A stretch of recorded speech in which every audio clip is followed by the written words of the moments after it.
Okay, welcome to my live stream. My name is Don, and I am in San Diego, California. And I was doing Vlogtober until like last week, and then I just decided that I might as well just start doing my regular daily live streams and sit back and talk and discuss and hopefully create content that you guys are interested in watching. Um, I'm still trying to find my way, and today I came up with the idea.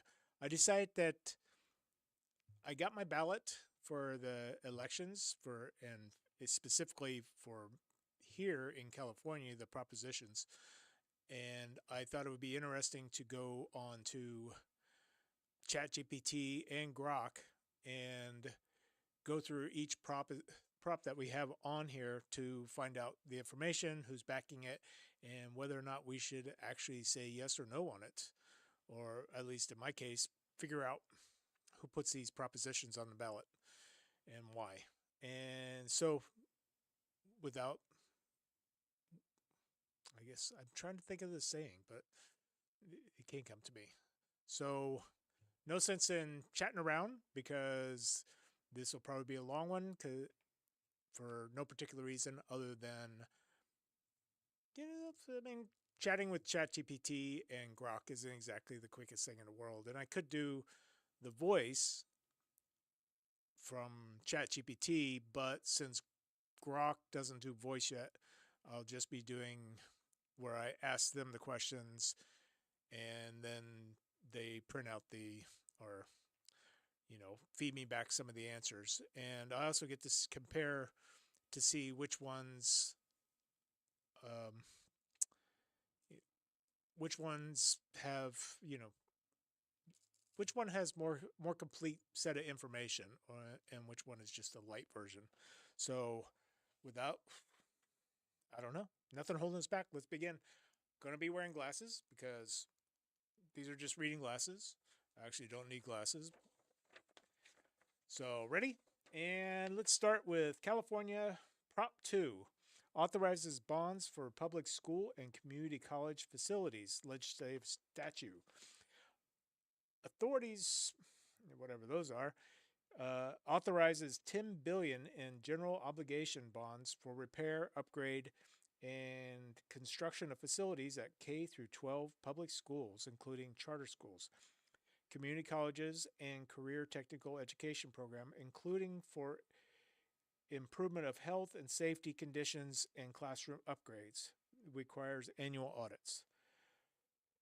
Physical impact increased state costs by another by 500 million. That seems kind of pricey. 500 million. Wow. Increased state costs of about 500 million every year for 35 years. What does that work out? That's a lot of money. Supporters, California Teachers Association, nurses, I don't know why that's there, a school nurse organization, Community College League of California. Those don't seem too impartial. Opponents, Howard Jarvis Taxpayer Association. So let's go ahead and switch over real quick. And let me go ahead and. All right. So I'm using an iPad. We're just going to go back and forth and start asking some questions.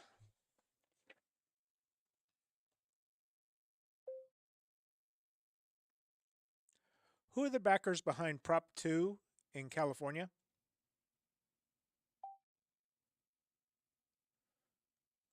Who are the backers behind Prop 2 in California?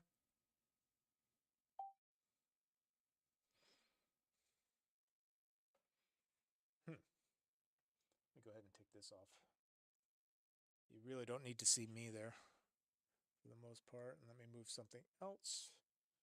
Let me put back. Yeah, I need to get a little smaller there, don't I?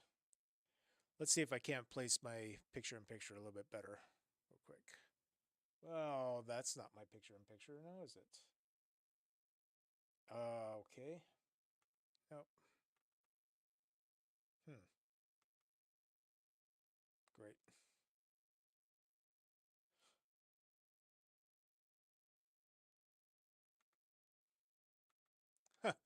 Sorry, I'm having a little bit of technical difficulties here. Okay. I should have made it smaller to begin with. So I'm using the OC Ghost Stream deck. I like it a lot. When you do live streams, you need to make sure you're completely prepared before you start because something will go wrong. And that's what happened. So let's go ahead.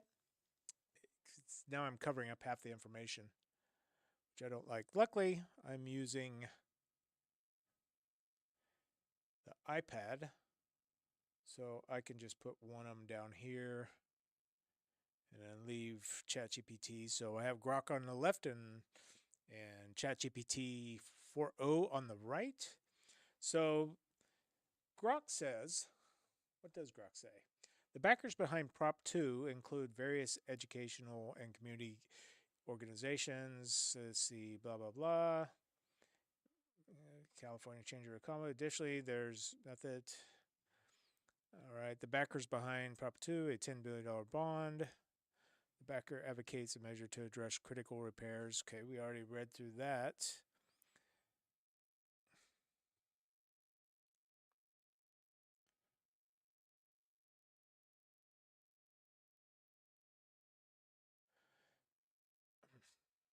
For whatever reason, I forgot what my next question was. I guess this is the way it is when you're trying to do this live and you're figuring out as you go along. So, um, basically, this is a legislative proposition. It's brought up by California itself, and threats like wildfire, aging. So, how much will it cost in the long run? So let's go ahead.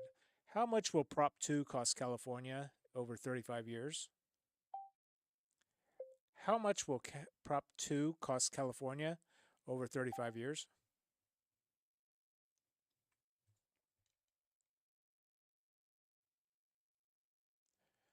Uh, Grok beat it. Grok was number one.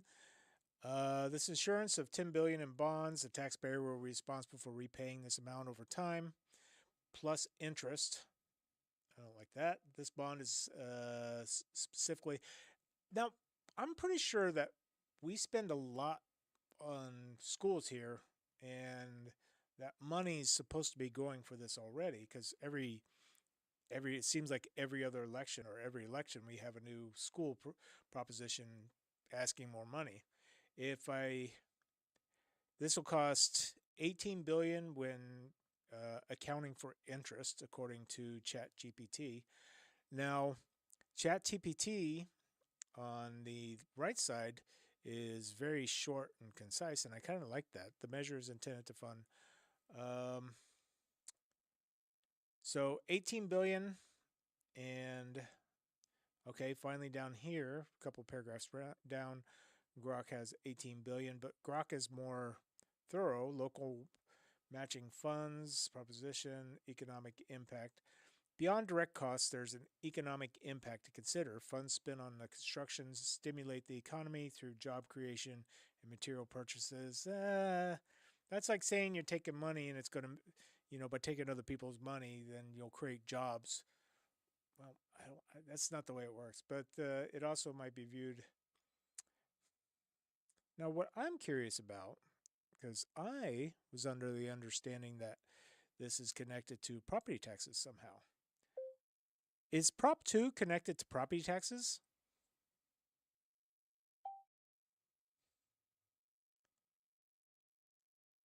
Is Prop 2 connected to property taxes?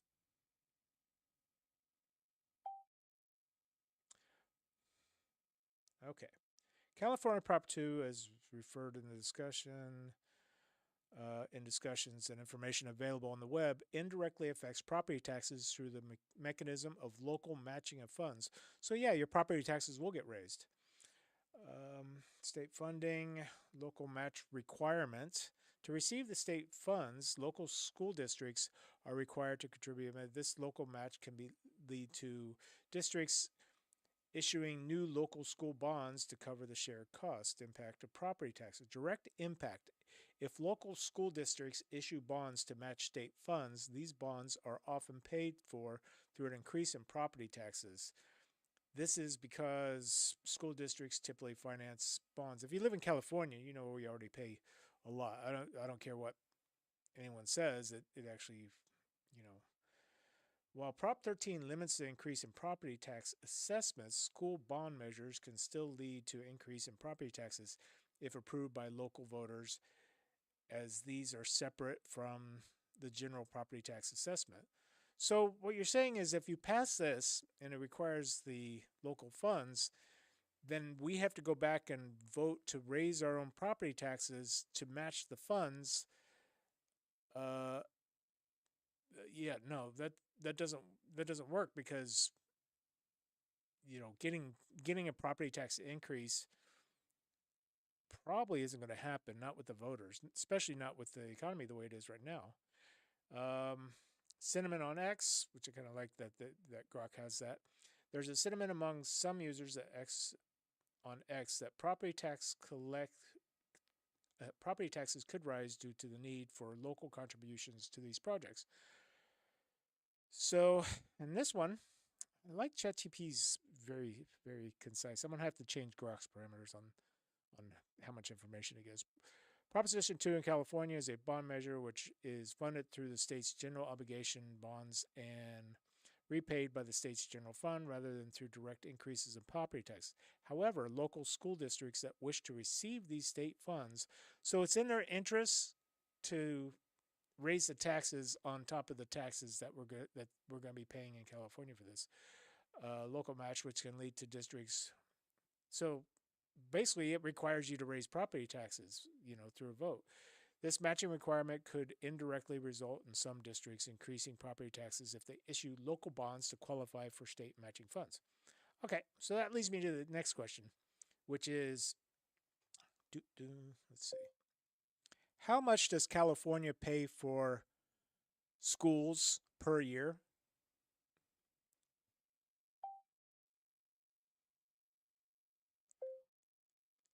How much does California pay for schools per year? Okay, let's see what we got. California's annual budget for K through 12 public education in 2024 is approximately $100 billion. That's actually quite a bit. Funded primarily through Proposition 98, which dictates a portion of the state's general funds to education. The budget is primarily allocated to local schools. Okay, so over $100 billion. The state budget for 2020 and 2023. Here's where there's a little bit of a difference. That's interesting. Now I know that the budget goes up all the time on for the schools because it's built into the proposition that was passed many years ago. The state budget for 2023 to 24 allocated 128 billion for K through 12, about 23,000 per student. Another perspective, blah blah blah. Just funding figures per student ranging from 15 to 20,000. However, these figures, blah blah. Okay, for 2024, 25, 25, while specific figures for the entire education sector aren't detailed, about community colleges were implied to be about, not sure.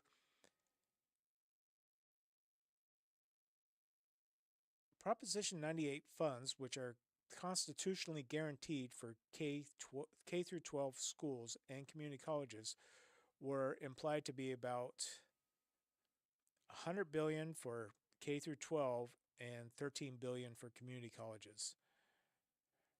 Okay, well, that's actually quite a bit, and it's interesting that that ChatGPT and Grok are off a little bit on how much, because when you're dealing with billions, I mean, 1 billion is a lot of money. So ChatGPT says it's 100 billion, and Grok says it's 120.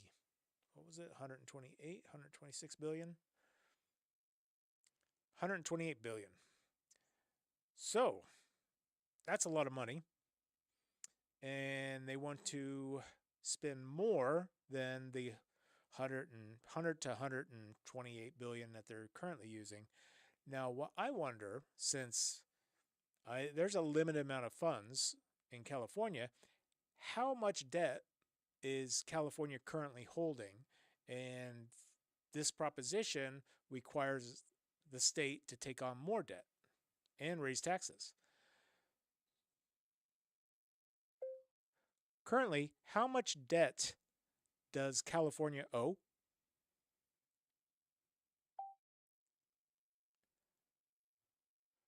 Currently, how much debt does California owe?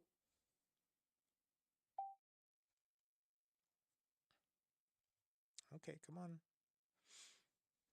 All right, let's see what we got. California's total state and local government debt, including unfunded liabilities, is approximately $1.6 trillion. This debt figure covers various obligations, including bond issuances and long-term liabilities. That breaks down. Now we're a state of 40 million people, so everybody in California owes $125,000 to the debt in California. That's insane. Um, and Grok did not come back to me on this. Let me see. Currently, how much debt does California owe?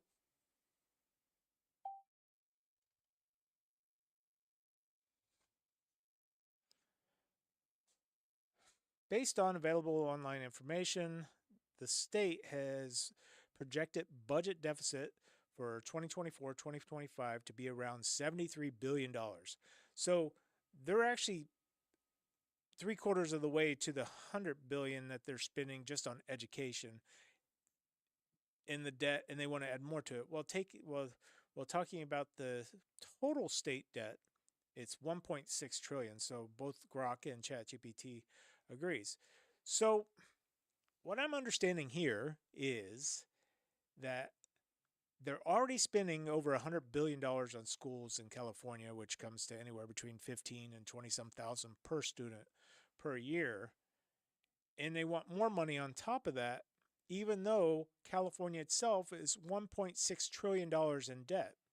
And if I remember, California, the school population has gone down.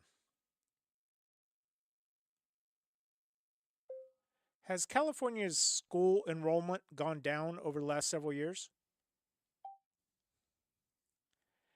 Has California's school enrollment gone down over the last couple of years?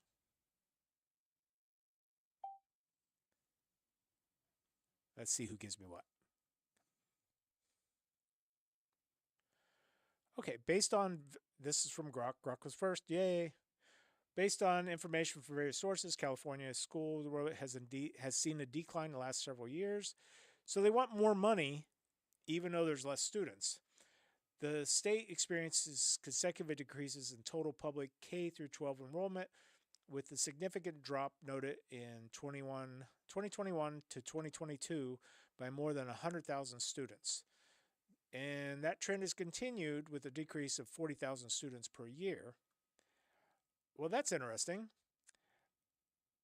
So,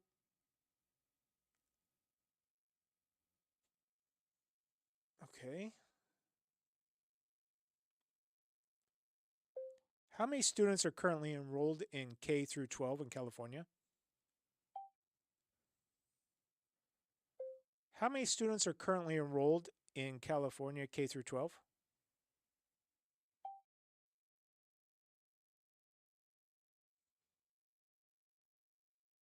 Yeah, Grok got it first. So it's lost, over just the last few years. What was it? How many did it say it lost? So maybe about 200,000, 300,000 students.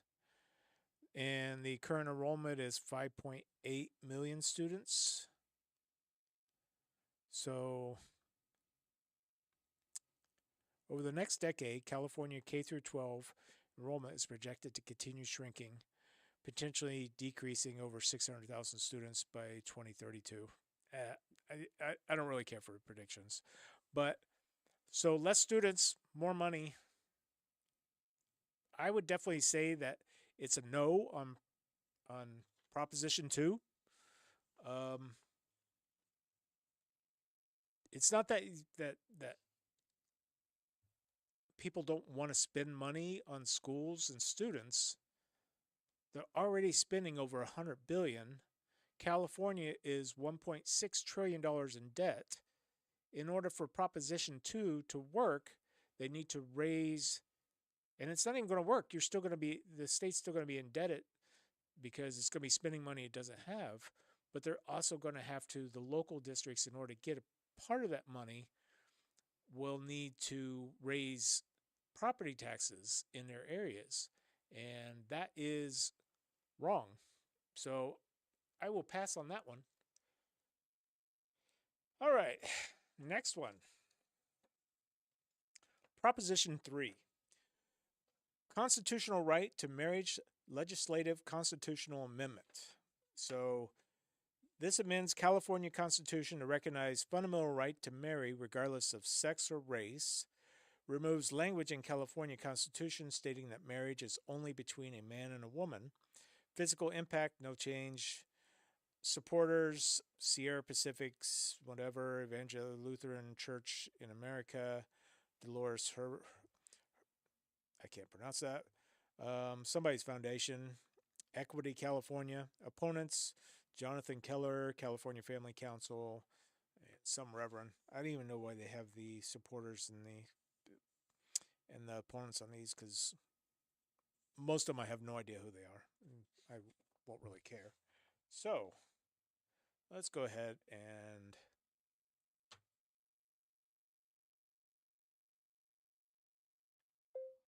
give me a brief synopsis of California Prop 3. Give me a brief synopsis of California Prop 3.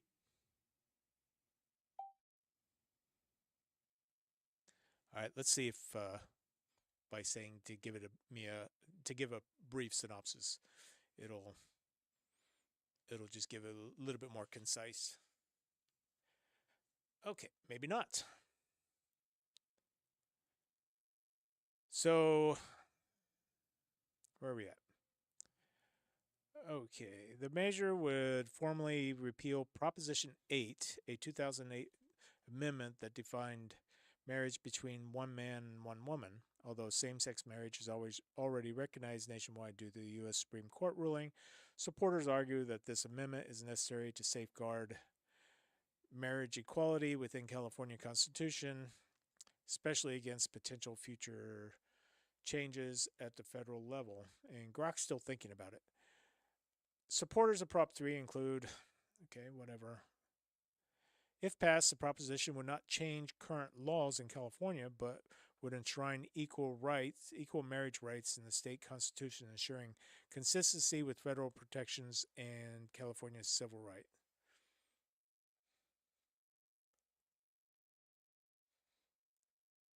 Let me ask Grok again what it is. Give me a brief synopsis of California Prop 3.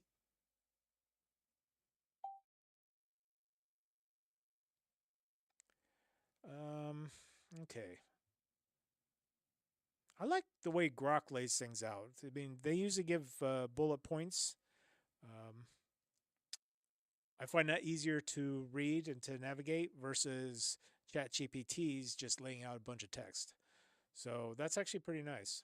Proposition, let's see, recognize fundamental right to marry regardless. This means affirming the right to many for same-sex couples. Repeal Proposition 8, passed in 2008, had an amendment had amended the state constitution to define marriage as only between a man and a woman. Proposition 3 seeks to remove that language.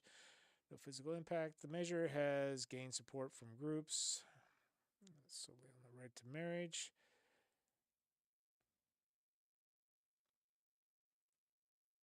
However, these concerns, what would be the opposition for this? Because I mean, opposition, while less vocal, has expressed concerns about the potential unintended consequences regarding the definition of marriage. However, these concerns are based more on speculation that the explicit text of the proposition, which focuses solely on the right to marry for same sex couples and does not address other forms of marriage like polygamy directly. All right, I don't really care. Um, Anybody who wants to should be able to get married. It pretty much means that you're going to be paying taxes as a couple and as a married couple. And if you want to marry your car, I don't care about that either. I'm sure they would not be dumb enough to allow people to marry things like pets or animals. That would be wrong. So I would generally be for this.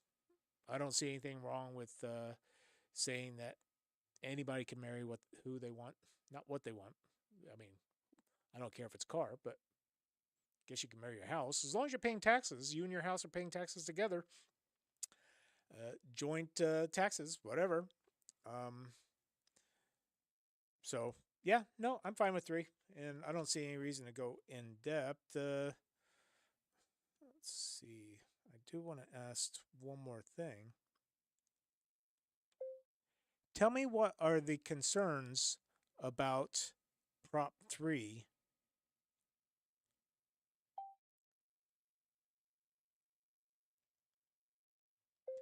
Tell me some of the concerns about Prop 3. Sometimes asking questions don't come out quite right from my mouth. Potential for discrimination. Well, California does love to discriminate against people. So, some individuals argue that while Proposition 3 seeks to affirm marriage equality, it might inadvertently or directly be used to discriminate against those who hold traditional views on marriage, particularly religious individuals or groups who might not wish to perform or recognize same sex marriages. Very, very true concern. Legal implications and precedents. There's a concern among some that the broad language of Proposition 3 could potentially be interpreted in unforeseen ways, possibly leading to legal challenges or changes in how marriage is defined.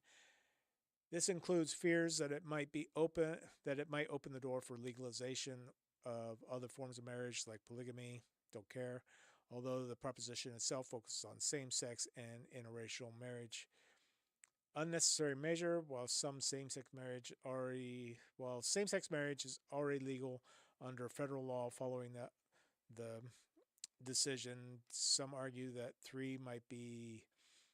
They believe that the federal okay constitutional redundancy. Another concern is that amending the state's constitution might be redundant since California law already aligns with federal protections for same-sex marriage. Huh. Political motivations. There's sentiment that Proposition 3 might be more about political messaging or reacting to potential future shifts in national politics. Rather, California government is good for that. They actually do all these things all the time. They best serve their own interests, I should say. I mean, obviously with 1.6 trillion dollars in debt, they're not really addressing the interests or the needs of the people. Concerns over activism. There's an underlying concern that this proposition would be part of a broader push by activists to continuously redefine legal and social norms in ways that might not.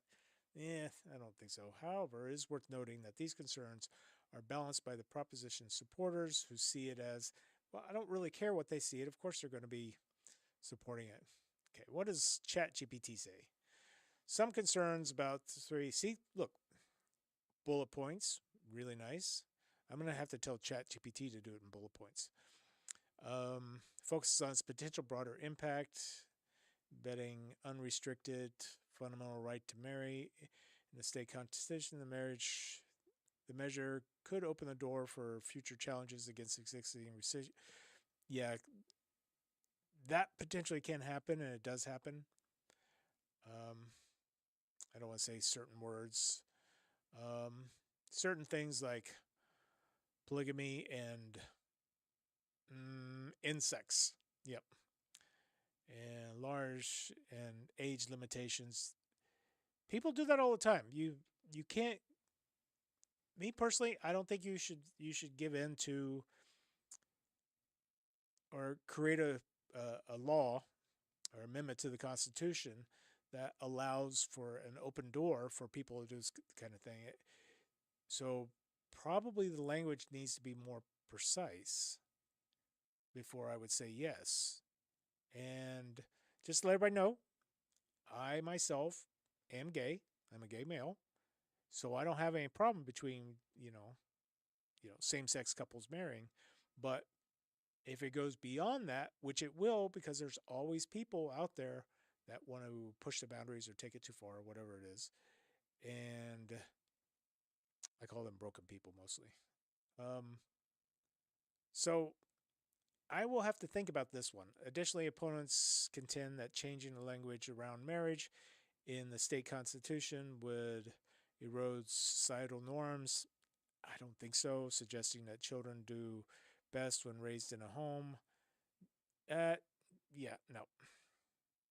Trust me, children don't always do best when raised in a home because some of them might be like how I was brought up. My dad wasn't exactly a good person, and our lives, me and my brother's lives, would have been better had he not been there. Supporters counter these concerns by arguing that Prop 3. So I will have to think again on Proposition 3 and read through it a little bit more closely. Um, with something like this, I think the language needs to be very concise so there aren't any loopholes for people to do things that, I mean, you shouldn't be allowed to marry your pet or your car or your house. There should be limitations. It shouldn't be some kind of free for all because people indulge, and you know just leave it at that. So I'm leaning toward no at the moment, despite me being a gay man. Uh, until I read it, let's see.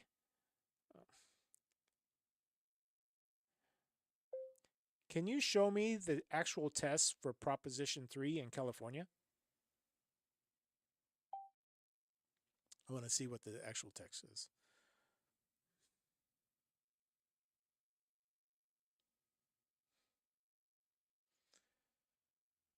Let's see. The full text of California Free, which aims to, you can access it here directly here. Let's see what it brings up. So it's very short, which is good. Amends California Constitution to recognize fundamental right to marry, regardless of sex or race. Removes language in California Constitution stating that marriage is only between a man and a woman. So it should be between a human and a human, adult human and adult human. Physical impact, no change. Okay, what your votes mean? A yes would mean, oh, I hate these things.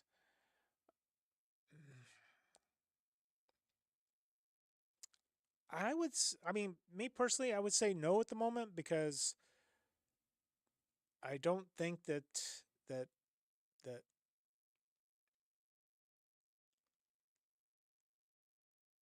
well, I'm trying to formulate my thoughts because this is live, so it's not always the easiest thing to do. But I'm leaning toward no, just because the actual amendment isn't very well defined. It's very broad, and as we know, there are people more than happy to abuse the system to take their fetishes and fantasies to the extreme and to bring everybody with them. And I think it needs to be very explicit in how it amends the California Constitution. So I'm going to have to think a little bit on that and come back to it. So let's go ahead and close that and then go back to here. All right. So that is leaning toward no, but I'll decide over the next couple of days. Yeah, I'm on the fence for sure on that. So let's move on to the next one. Let's see, I got my little ballot here. Okay, we did 2, we did 3. Prop 4. Prop 4 authorizes bonds for safe drinking water, wildfire prevention, and protecting communities and natural lands from climate risks legislative statute. So authorizes 10 billion in general obligation bonds, so more money in general obligation bonds for water, wildfire prevention and protection of communities and lands. Physical impact increases state costs 400 million annually. So between this and Prop 2, you're looking at $1 billion in additional debt, money owed uh, for 40 years. Wow. Supporters, opponents, of course. Yeah, no, okay. So,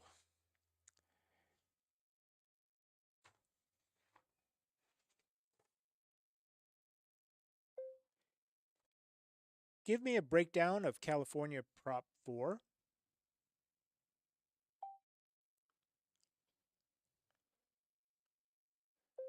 Give me a breakdown of California Prop 4.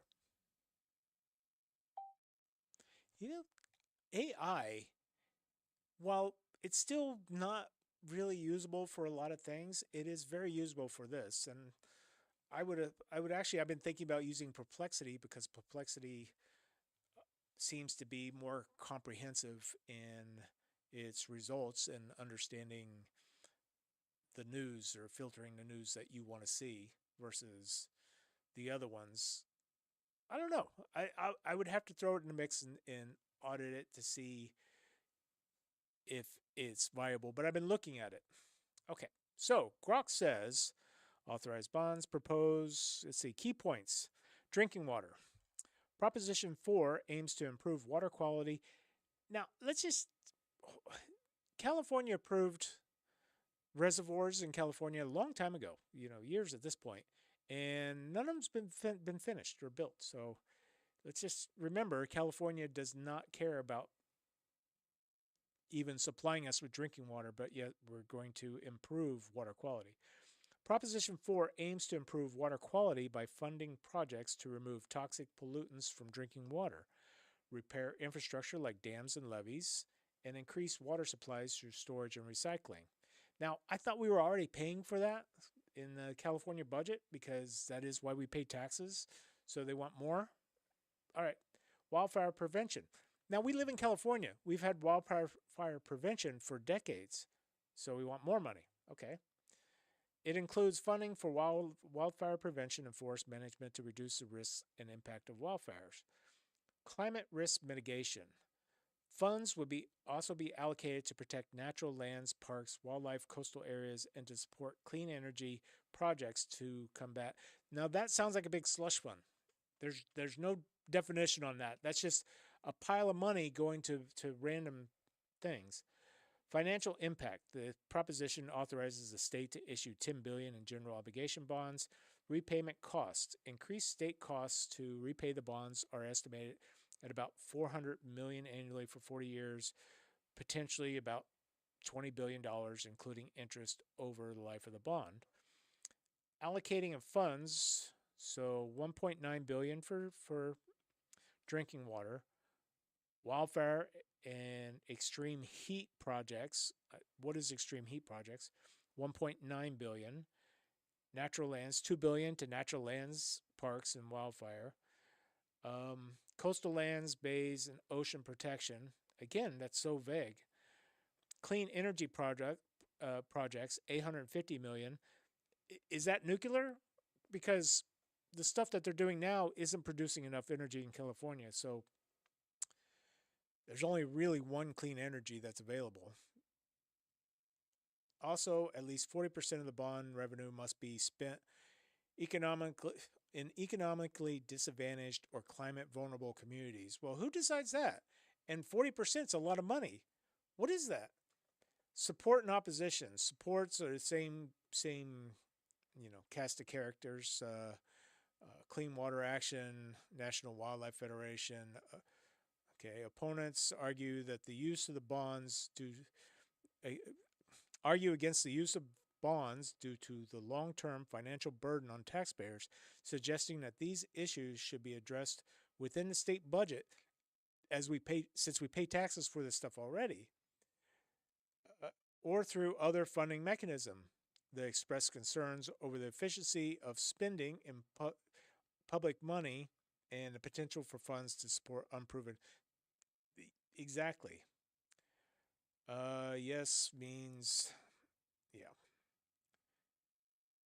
Debt increase. Okay. So generally, when these things get put in, to me this is a scam. This particular Proposition 4 is a scam. California's Proposition 4, known as the Safe Drinking Water. I love how they start out with that. Water and drought projects, 3.8 billion for improving water quality, food production, wildlife, natural wetlands, coastal. Supporters argue that Prop 4 addresses urgent environmental needs as California faces increasing. Show me the increasing climate threats. I mean, fires. We haven't had a fire in a long time, and they happen. We live in California. Opponents, however, express concern. Let's see, which leads me to wonder how much does California spend on water management per year?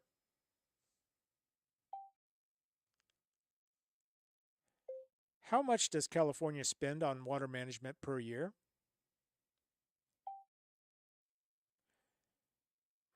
Oops. Okay, so California's annual spending on water management, various programs. So about 20 billion a year. And then additional costs. Let's see, there was a argument to provide 3 years.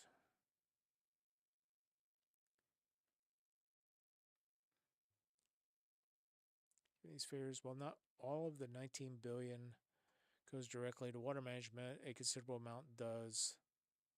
So they're spending 20 billion a year on that. Well, that's interesting. California's annual spending on water management is approximately 37. So Grok gives me one number, and ChatGPT gives me a different one. California's annual spending on water management is approximately 37 billion. The majority of funding, about 84%, comes from local sources like water bills and local taxes, while the state contributes around 13% and federal funds cover 3%. The budget covers various water management activities, including supply, pollution control, flood management, water management. The state also.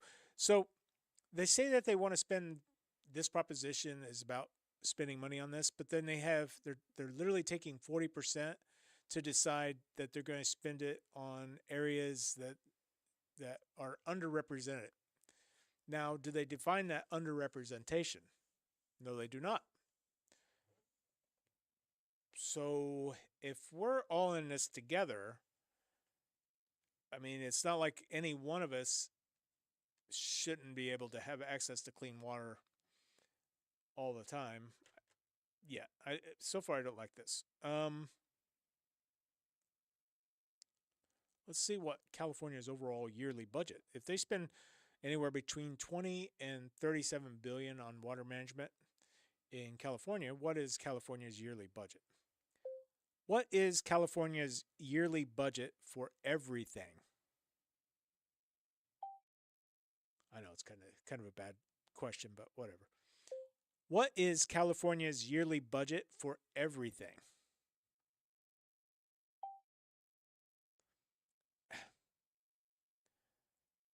Let's see, the fiscal year. So, California has a budget of almost $300 billion a year. This figure can fluctuate. Okay, well, when you're almost at 300 billion, what is fluctuation? 10 billion, 20 billion? I mean, that's you're still talking close to 300 billion. Education is a significant portion. Yeah, it's a third of it. Um, Health and human resources, public safety, environmental protection. The state faced a projected deficit of, so just this last year this year they have a projected deficit. They've spent 73 billion more than what they took in. California has been noted to have substantial reserves with discussion. That's not true, but whatever. This mentions, okay. So we're looking at close to 300 billion on this.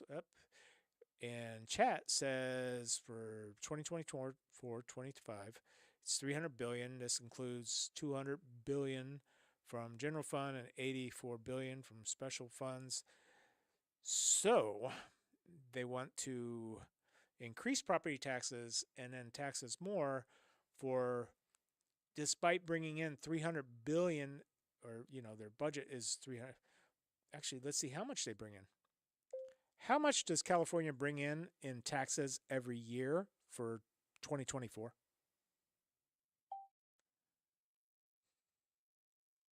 How much did California bring in taxes for the year 2023? That's probably a better question. I mean, they have projected, but I would like to see. So their general revenue was pretty close, 260, 200, let's just say 270 billion in 2011. So it's actually quite a bit more. In 2023, they took in 220 billion in taxes, which means half of the state budget goes to K through 12. Wow, that's insane. That there needs to be an audit for that one. Other sources include, so they don't even bring in enough money to cover things, and then they end up spending 70 billion more than what they took in, and then they owe,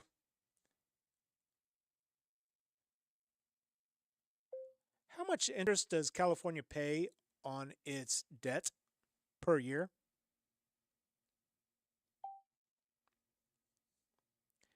How much interest does California pay on its debt per year?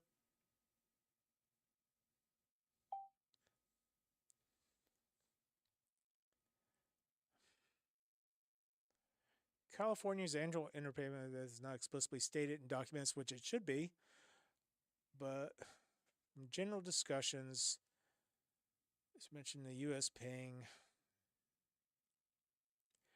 California on web results indicates that California has significant debt, which posts suggesting like 40 billion is more than that, but the interest on the same debt. So they're not even saying how much they're paying on the interest of the debt, which is just free money for the bank. Let's see. California's annual interest payments on the state debt, primarily for general obligation and revenue bonds, total nearly 8 billion. So they spend 3% of the budget on interest, and it's going up.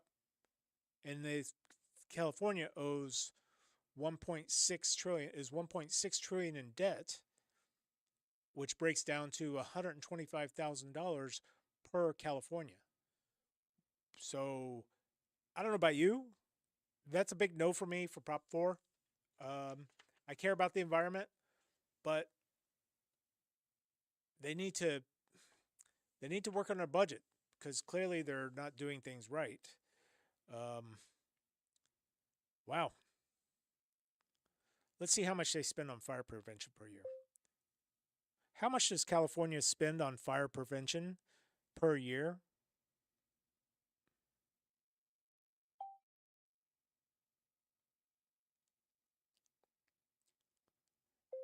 How much did California spend on fire prevention in 2023? That's probably a better question than the other one. So, California is currently, the U.S. has been noted to federal 2.3 billion on fire suppression, indicating significant national vote. Past allocations to California authorized for forest management, so they give $500 million for forest management.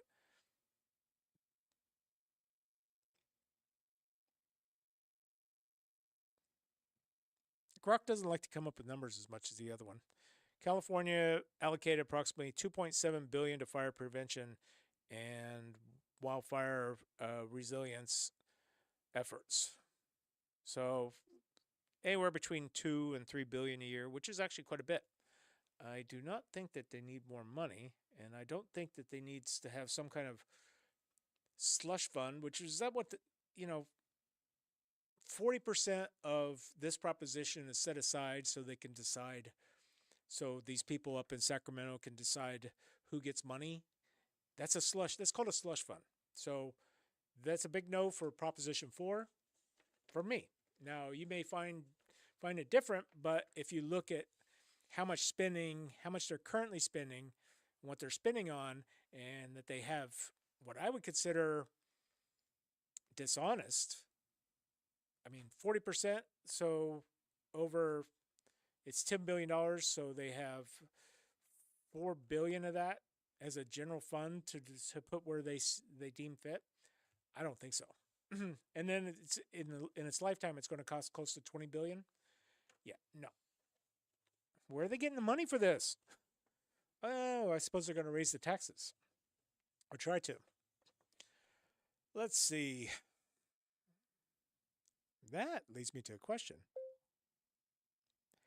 How is California expecting to pay for Prop 4?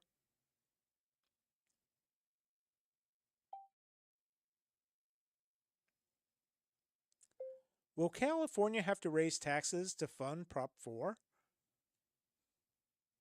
Now, if they say they sell California bonds, okay, that's still taxes. California is proposing, I wish it would stop doing that, by issuing $10 billion in general obligation bonds, of course. The state borrows money by issuing, they owe $1.6 trillion.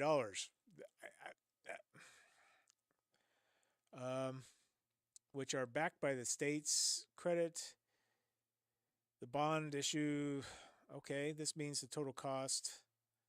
Yeah, no. California is not expected to increase taxes directly. Again, that they're not expected to increase directly because it said that the exact same thing for Prop 2. They don't expect it to directly increase your property taxes, but if you want the money, you need to increase the property taxes. So, no. Instead, the bond would be financed through general obligation bonds repaid over time, which are taxes, which primarily derives revenue from existing tax structure incomes. So they can't even balance. They're $73 billion, $78 billion over. They spent over that last year, and they want more. I would say no. Nope, nope, nope, nope, definitely not. So, Prop 2, no. Prop 3 on the fence. Prop 4, no. No. And let's go to Prop 5. What does Prop 5 say? Prop 5 allows local bonds for affordable housing and public infrastructure with 55% voter approval legislative constitutional amendment. So another constitutional amendment. So are they not happy with the Constitution of California? Why don't they just scrap it, from what it seems? Allows approval of local infrastructure and housing bonds for low-cost and middle-income Californians with 55% vote. Accountability requirements. Okay. Physical impact. Increased local borrowing to fund affordable housing, supportive housing, and public infrastructure. So California is already $1.6 trillion in debt, and it's going up, and they want more. The amount would depend on decisions by local governments and voters, but they keep throwing it to the locally. Borrowing will be repaid with higher property taxes. So they're going after the property taxes again. So not only are they wanting to raise property taxes for Prop 2, but they're literally trying to go after it in Prop 5 from the looks of it. Supporters, California, you know what? Why would California professional firefighters have any say in Proposition 5? Who are those people? League of Women Voters of California? Honestly, I don't care if you support a proposition. Habitat for Humanity. Don't know enough about them. Okay, opponents: California Taxpayers Association, California Hispanic Chamber of Commerce, Women's Veterans Alliance. Okay. Wow. Let's see what we got. Can you break down California Prop 5 that's on the ballot? Can you break down California's Prop 5 that's on the ballot? Okay. I hope everybody's finding this helpful. I know it may seem tedious, and this is the first time I've done it, so I hope to get better at doing this. But I think it's important.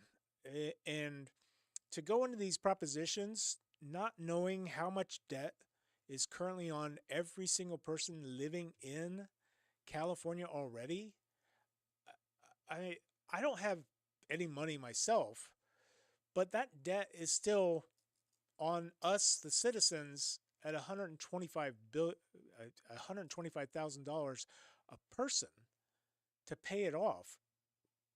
I mean, how do they justify doing that? I would like to see a graph of when, how long it's taken to get 1.6 trillion in debt in California. Was it over the last 20 years? Because we know who's been in charge the last 2 decades. Was it 40 years? No, it's interesting. Let's see. Okay. Yes, this is exactly what. See, now this is a big no for me from the start. Allows local bonds for affordable housing and public. Okay, we know that. So California's been trying for years to, because there was a proposition that was passed where you needed 2/3 vote in order to do, well, one, change the property taxes. So people would put this law into place to protect us from the people in Sacramento, and they've been trying to overturn it ever since. So Prop 5 is a definite no from the start, because right out the gate, Proposition 5 aims to reduce the voting threshold required to pass local bonds for affordable housing and public infrastructure projects from the current 2/3 to 55%. This change would apply to bonds that fund affordable housing. So basically, they're trying to change the 2/3 to 55% by using this bond. It's a Trojan horse. Affordable housing, supportive housing, public infrastructure. Now we already pay for public infrastructure. Just do your job. I mean, it's ridiculous. Physical impact. Increase local borrowing, like we need that, by making it easier to pass bond measures. Proposition 5 would likely lead to increased local borrowing for affordable housing and various infrastructure projects. Higher property taxes. Local bond repayments are typically funded through property taxes, meaning this proposition could, it says could, but it will, result in higher property taxes if more bonds are passed.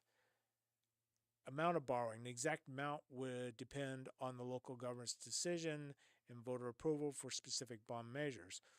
Um, Proponents argue that this proposition empowers local communities by giving them more tools to what? Raise the property taxes? It's seen as a way to facilitate quicker responses to community needs by making it easier to fund projects that have majority support but might not reach the 2/3 threshold. Well, if it doesn't reach the 2/3 threshold, it's not majority support. I mean, it's usually around 50% in California or pretty much any state. Against, opponents express concern that lowering the approval threshold would lead to increased debt for local governments, which it would, because as we all know by now, our government has a spending problem. And if you open the gate to to them and their special project, because the money doesn't come out of their pockets. It comes out of some invisible pocket somewhere. And so to me, they don't live in reality, ultimately burdening homeowners with higher property taxes, renters with increased debts, rents, consumers with higher costs, and businesses. There's also worry that the Board of Definitions, based on, so there seems to be a division in public opinion. Some view it as necessary for addressing critical local issues. I don't. Proposition 5 represents a significant change in how changing that two-thirds out. I won't even look at it. Let's see, these bonds. Well, I like ChatGPT's shorter answers. I like Grok's bullet points. I already said that. So, Prop 5 empowers local governments to address pressing needs like housing shortages. They never do. I mean, it's ridiculous. And then they put things they don't. Right now here in San Diego, they're putting up all these like mega apartment, and they're like $3,000 a month for a 1 and 2 bedroom. So nobody can afford it. So I don't know who's going in there for the most part. They're putting them up all over the place, and they're putting them on really heavily trafficked roads. Then they're putting in bike lanes and taking away lanes of traffic. So they're not improving the roads. They're removing lanes to get in and out, and they're putting. I think I was reading that they expect to have 50,000 units in this small area that we're currently in. I mean, it's ridiculous, and like I said, they don't seem to live in reality because they're not really the ones living in the area. They argue it may create additional financial burdens on Californians already facing high taxes. Who is behind California Prop 5? Who are the sponsors?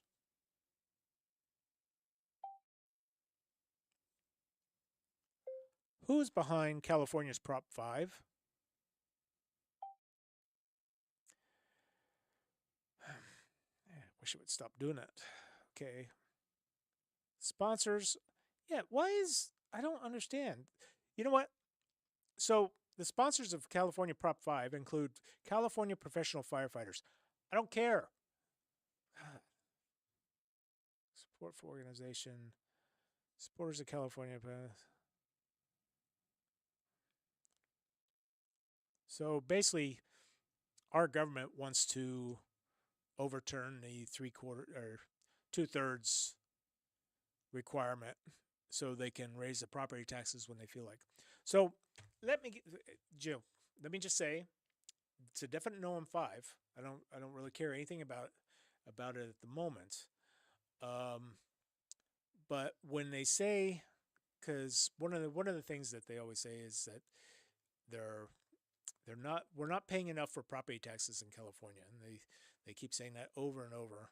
And I'll give you an example of a friend of mine who's 92 years old, and he owns his own place, and he's lived in it for 20 years, and it's been paid off for almost the majority of that because he bought it a long time ago. So he has no debt on it, but he has to pay California somewhere around $15,000 a year in property taxes just for the privilege of living here in California. And they want to raise his property tax again. Not only raise the property taxes for Prop 4, but also Prop 2. So he's 92 years old. He does not have, and he never will have, an increase in his income. He's on a fixed income, and granted, he had some money when he retired. He had some money, but it's not limitless. I mean, $15,000 a year in property taxes. I mean, that's what benefit does he get out of it? I mean, what is California doing to make his quality of life better? Are they improving the roads? No. Healthcare getting better? No.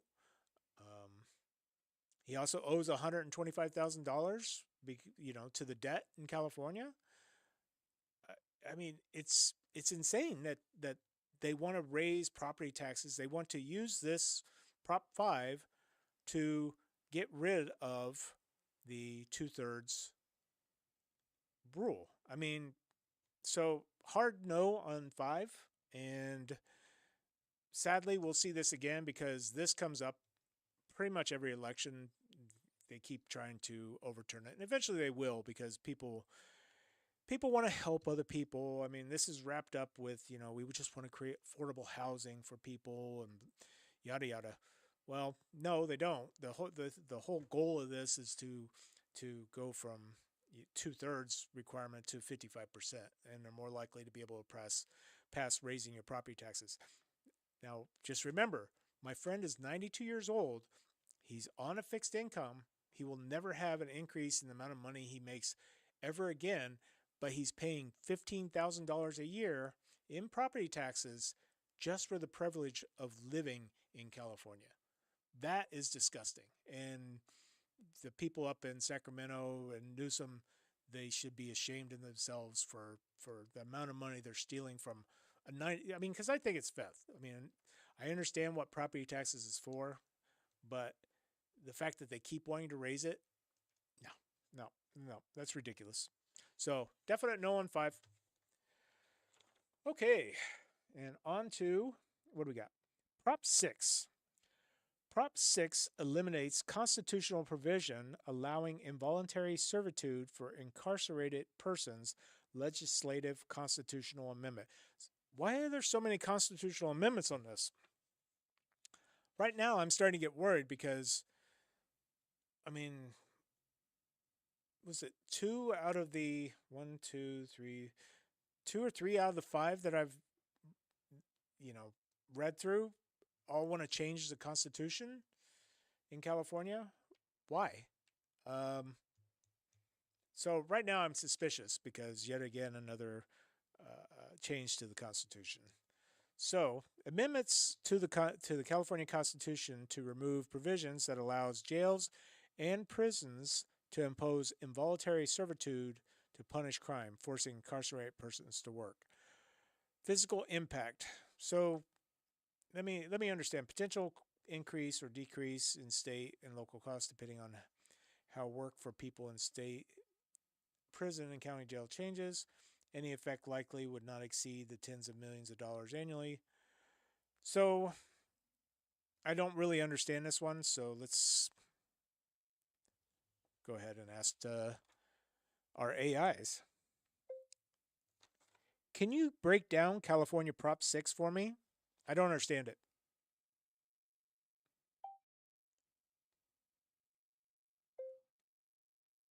Can you break down California's Prop 6 for me so I can understand it? It's kind of cool. So the way I'm reading it is they'll have a say on whether or not they work or not, which I don't have any problem with that. California Prop 6, this is from chat on the, let's see, proposes amending the Constitution.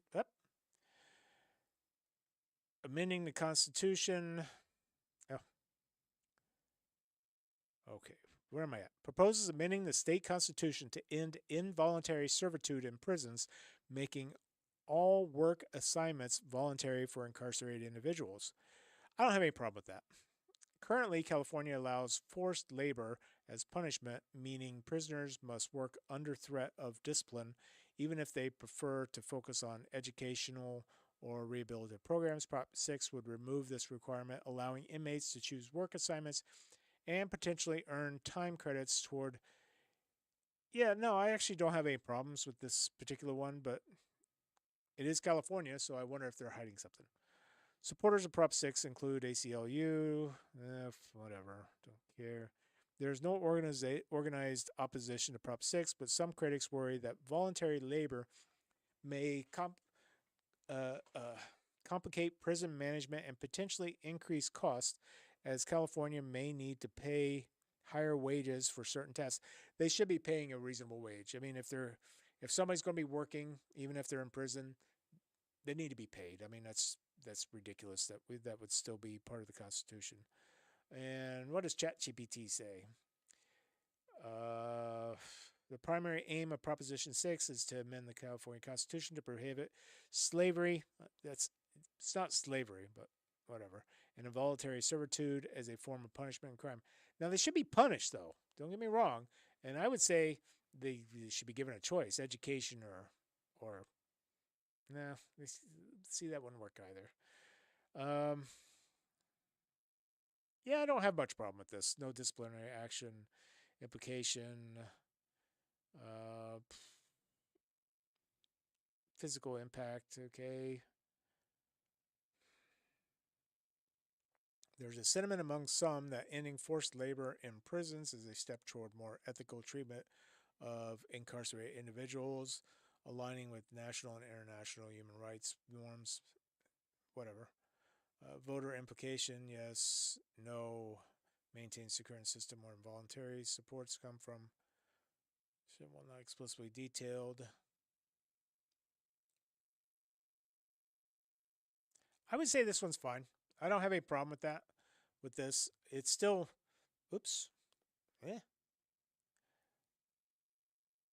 it's still. I mean, they are in prison for a reason, and I think that the programs for education should be priority. Um, Education, rehabilitation, alcohol and drug programs. Um, let's ask them a question, though. I am curious. How much does California pay for its prisons in 2023? What is the budget for California's prisons in 2023? I'm asking last year because it's better that way. Okay. So California is spending almost 15 billion, which translates to 162,000 per prisoner. Oh my goodness, what a scam. 162,000? That's crazy. How did I mean, I know there's the guards. I know that upkeep on facilities are expensive, but 162,000 seems to be rather high, doesn't it? Um so this budget allocation is part of okay, we know that. Okay, so despite the high cost of incarcerating prisoners in California at 162,000 for some reason, um, I would still say yes. I mean, if I was in prison, I wouldn't exactly enjoy being told, that I have to go do labor for pennies, which is what they're currently paying. They're paying almost nothing. I know that. So I would say yes on Proposition 6, and it doesn't really. And if the prisons have to pay more because they're making less money off of people who are making no money, I don't have any problem with that because it's wrong to begin with. So, okay, on to the next proposition. Proposition 32. All right. So this one's a hot topic. I don't know if I'm gonna give. My goodness, they got too many propositions on here. I need to speed this up. How long have we been going? So I am at an hour and 13 minutes from over here, and I'm looking. I have 120 drop frames out of this time, which is 0.1%. So I'm actually doing pretty good. I'm also testing out the OBS streaming directly to YouTube using this. So let's speed this up so we can get through these, or I can come back for the rest tomorrow. There might be a part 2 to this because there's another another 4 propositions, and then since I'm in San Diego, there's 2 measures as well. So this one's going to be the last one for today, and then I'll do part 2 tomorrow. So, Proposition 32 raises minimum wage. raises minimum wage as follows: for employers with 26 or more employees to $78 immediately, $18 on January 1st, 2025. For employers with 25 or fewer, it raises to 17 on January 21st, 2025, and then 18 on January 1st, 2026. Physical impact: there's no impact to the state, except, of course, they'll make more tax revenue. State and local revenues would likely decrease by no more than a few $100 million. What? State and local government costs could increase or decrease by up to hundreds of millions of dollars annually. Okay. So it doesn't have any supporters, which I wonder who's this. This has to be put through by California itself. So, okay. Can you break down Proposition 32 in California? Can you break down California Proposition 32?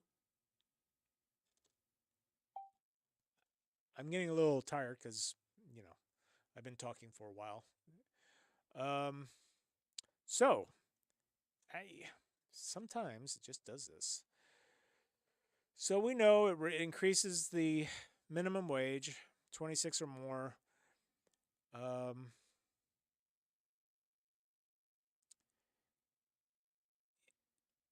you know,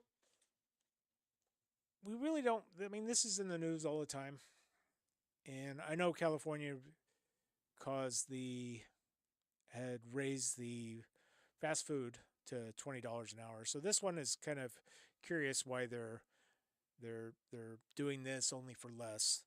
Um, and generally, I don't support the government telling businesses how much that they should pay a worker, because that usually ends up some of those workers losing their job. I mean, it's just, we can look it up here. How many workers lost their job in California when it made fast food chains raise minimum wage to $20 an hour?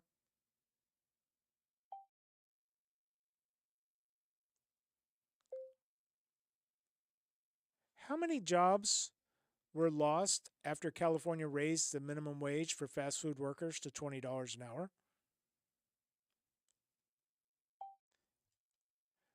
Okay, so based on information available from various sources, that's annoying.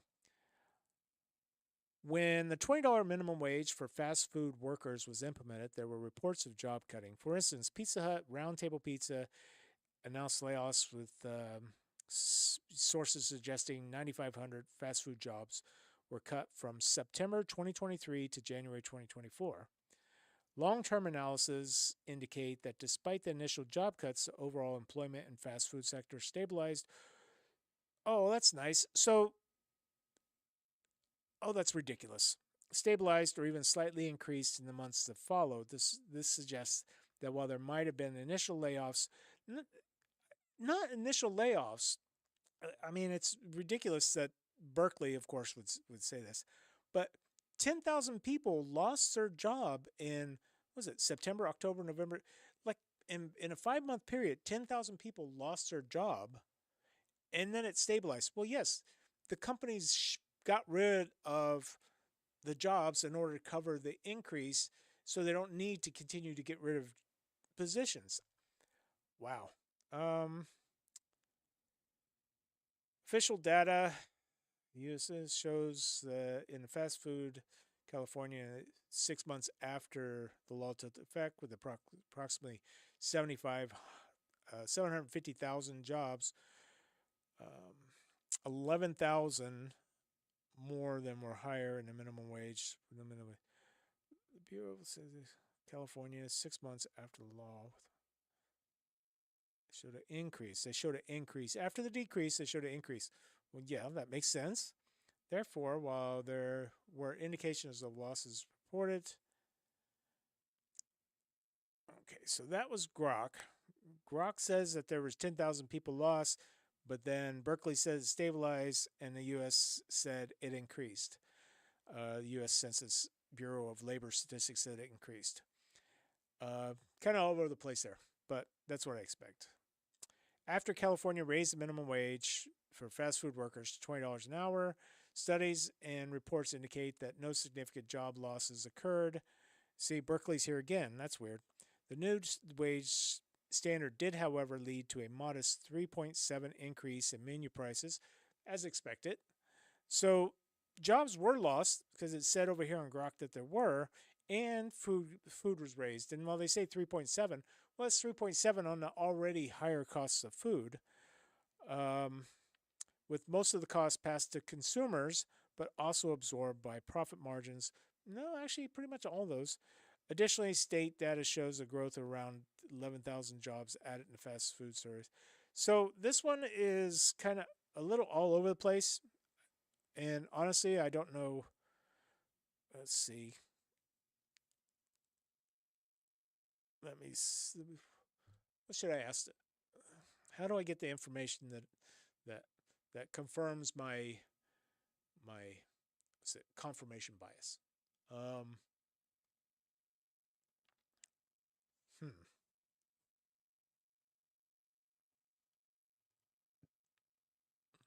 Hmm.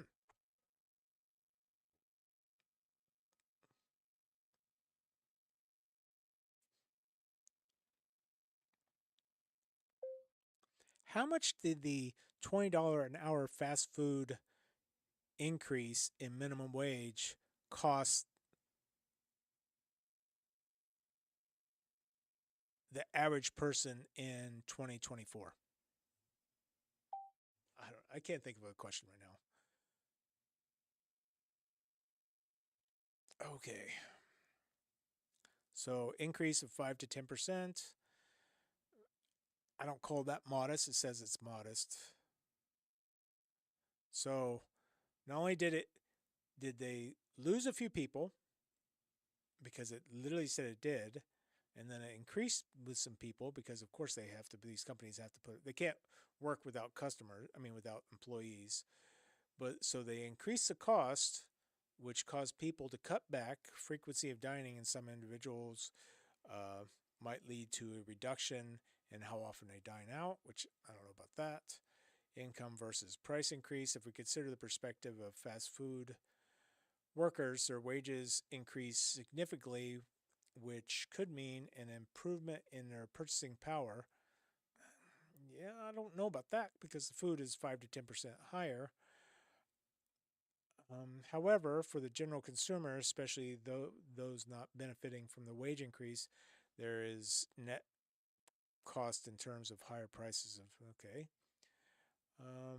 The increase in minimum wage could lead to broader. Boy, they like to sugarcoat this, don't they? This one's a tough one though. I I mean, we live in California, and so we do see things as being higher. I mean, San Diego is one of the most costly cities in the United States. So we want to raise the minimum wage because you can't live in California, but then telling a company how much, or you know, dictating to a company how they should conduct their business is also wrong. So which one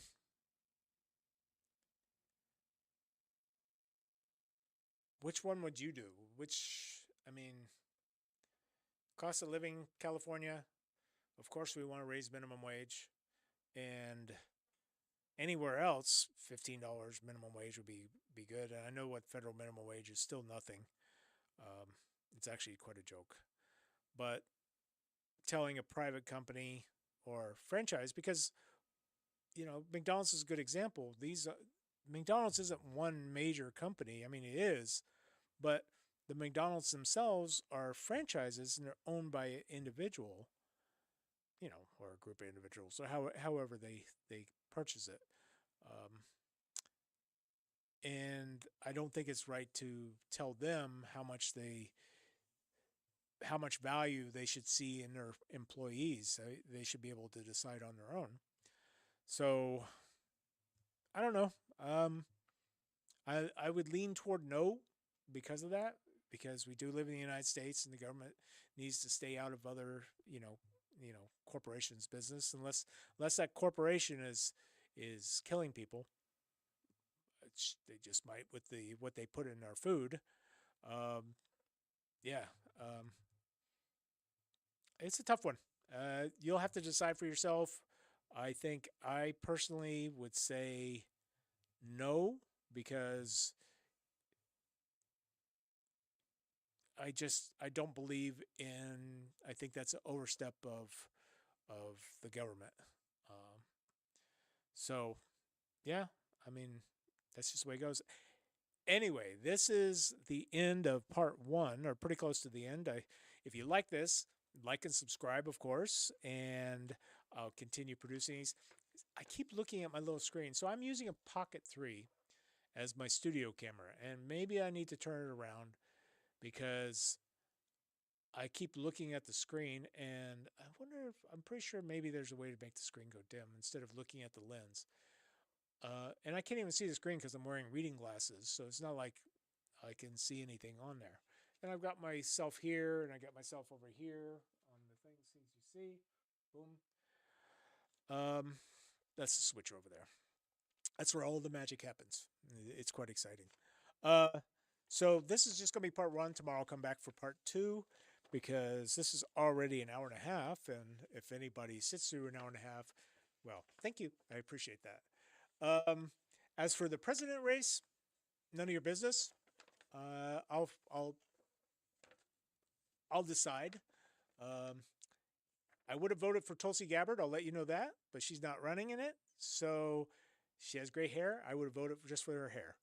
Hey, I'm just kidding. It's just not like that. And then, although there is one thing I got to say, now we know at this point that Adam Schiff literally went on TV and lied and said he had evidence when he did not, and created chaos, absolute chaos because it was lying. And it's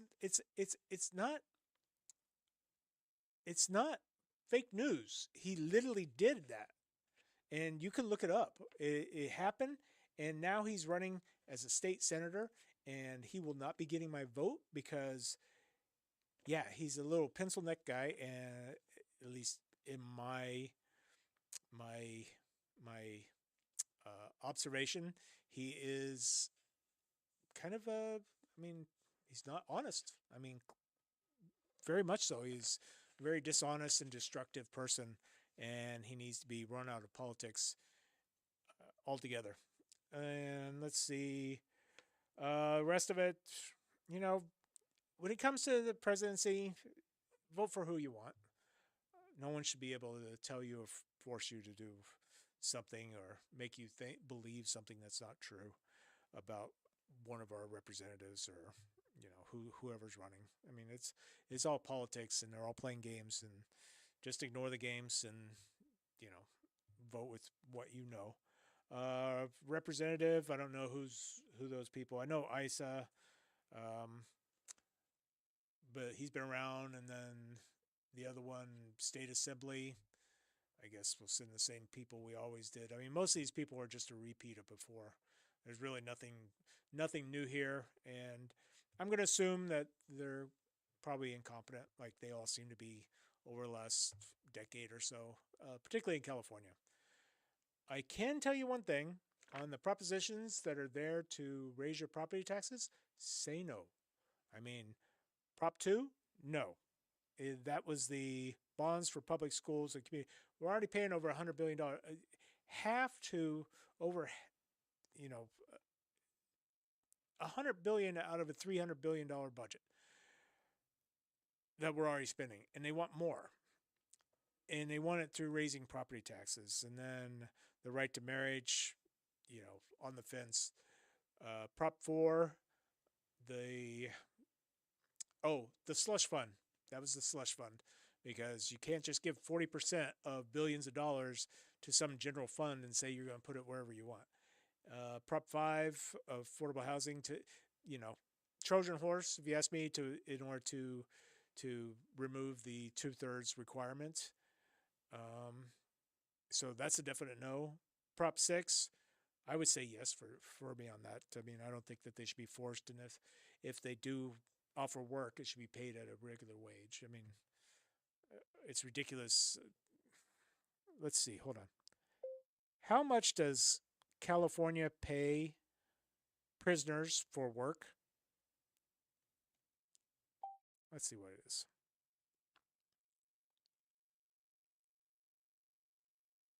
They start as low as 8 cents per hour with a proposal suggestion increase of 16 cents per hour. The maximum daily rate from 290 to 513. Yeah, no, that's unacceptable. So I would definitely say yes on that. Uh, I mean, how do they justify this? I mean, that's insane, absolutely insane. And who are the groups that are benefiting from paying 8 to 16 cents, or what amounts to about $3 to $5 a day? Who are the groups that benefit from paying prisoners 3 to $5 per day to work?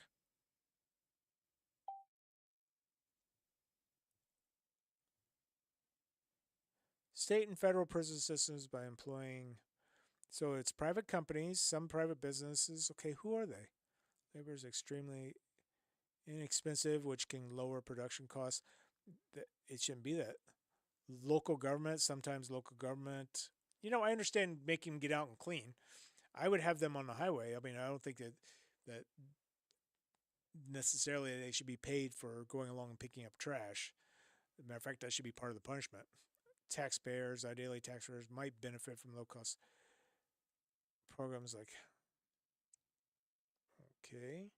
So they didn't give any specific names.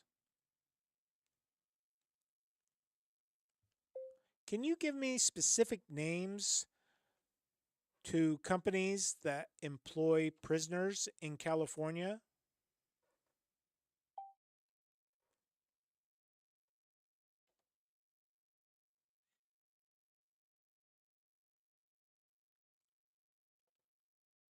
So it's yes on Prop 6 and no on Prop 32, which is the raise the minimum wage, because the government should not tell people what to do. So, okay.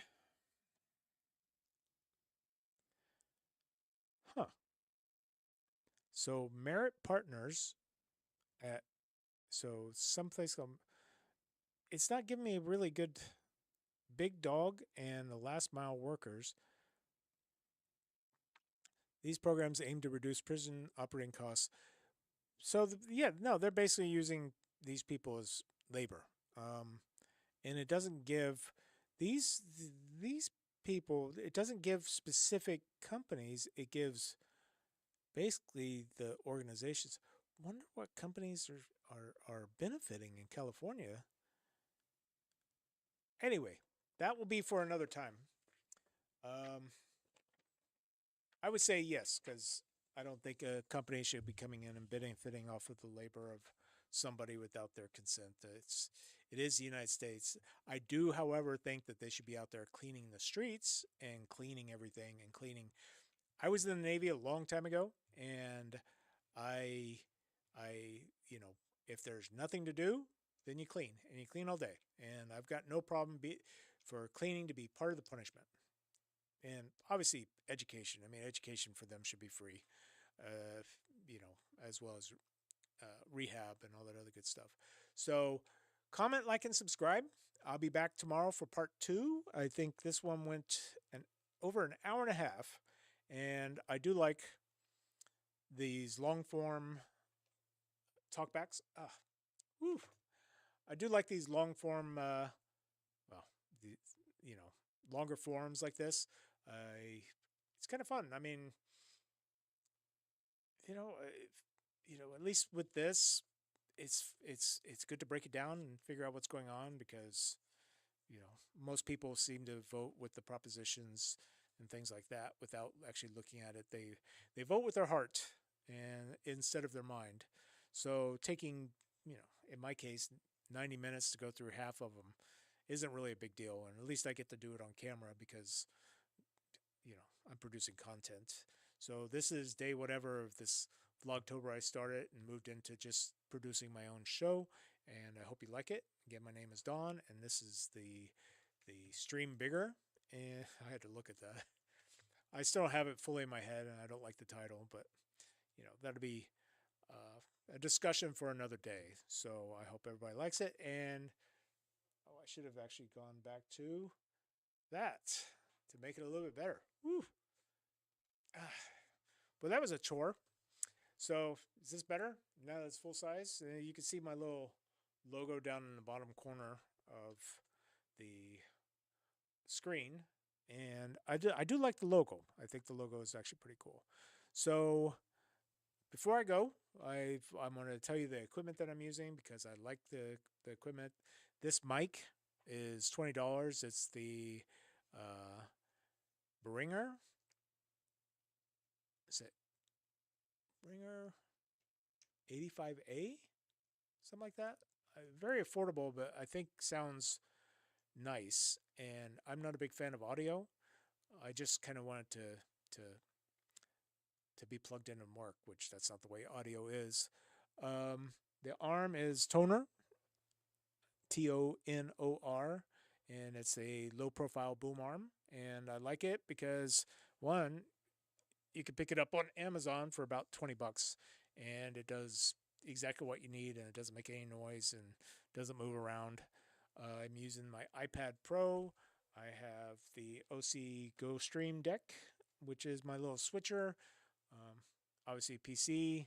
The mixer that I have the audio coming into isn't actually coming out of the video switcher. It's coming out of the Mackie Pro FX10 V3 mixer, and that's a great mixer. I like it a lot. And I guess that's it. I have a cute little light above me to give me that glow on my head. And maybe I need to powder that a little bit because it's like a hot spot. But that's to remove me from this fake background, which is falling off. So I need to fix that. So like, comment, subscribe, and I'll be back tomorrow for part 2 of going through the propositions for California. Yeah, that's it. Bye. And I still need to make a slate to go out with because, by the time I come over here, in order to stop the stream, I have to stop looking at the camera, and then I have to come over here to my OBS and